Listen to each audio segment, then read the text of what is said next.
So students, now we will take a look at the different parts of the subject, economics. The subject includes many other parts. It has a variety of subjects, variety of parts that are public finance, Indian economy, stat, maths and econometrics.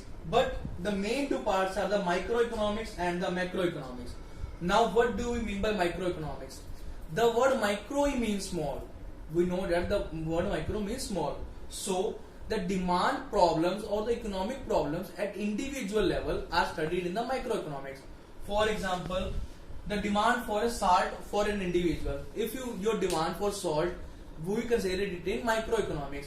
Your economic problem, your household problems at individual level are included in the microeconomics.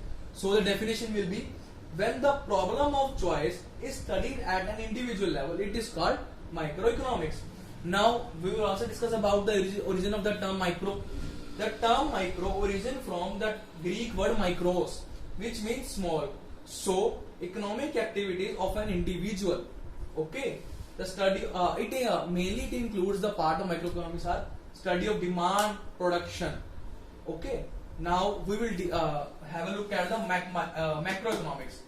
When the problem of choice is at the level of a country, a whole economy, a whole country, at a whole country level, if we take if we study the economic problems or the demand problems, it comes under macroeconomics. Now same, the origin of the word macro is from macros, which is a Greek word meaning large. Example, aggregate demand for all goods and services in an economy. For example, India is a whole economy, and if we study about any product or anything on the whole India level, it will come under macroeconomics. And if we take economic problems of your own family, of your own household, or a single industry or a single firm, it comes under micro. For example, we take a steel factory. If we have a steel factory, a single factory, and we are dealing with the problem of that factory, it comes under microeconomics. And if we take all the steel factories in India at an economy at a whole, it will come under macroeconomics. Okay. Now, as in microeconomics, we will study the study of demand and production, and in macro, we will study the total employment. Total employment comes under the whole level. Okay. The general price level also comes under the whole economy. Now there is a brief difference between the micro and macro. First, individual level problem, I have introduced that. Macro, level of economy at a whole. Okay. Second, determination of output and price at of individual industry. Okay, of individual industry, of one industry means. Okay. Now in macro, the determination of aggregate output and general price level at the whole economy. At whole economy. Give stress on this word, whole economy. So it includes the theory of price and it includes the theory of income and employment. Because the theory of price was at an individual level, we can decide it. But the theory of income and employment, it could be decided by the whole economy. Now third difference, in micro, the macro variables are constant. But in macro, the micro variables are constant. Now in microeconomics, the market forces. Now what are the market forces? That there are two market forces mainly. One is supply and other is demand. In the microeconomics, the market force of supply and demand plays a significant role. Whereas in macroeconomics, the government policies. Well, now what are the government policies? There are two types of government policies. One is the fiscal policy and another is the monetary policy.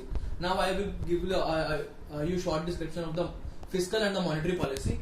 Now what is the fiscal policy? Fiscal policy includes the government spending and the tax policies, that how the government is earning and how the government is spending the bills. So mainly what are the government earnings? It includes the tax collection and gifts from other countries mainly. Okay.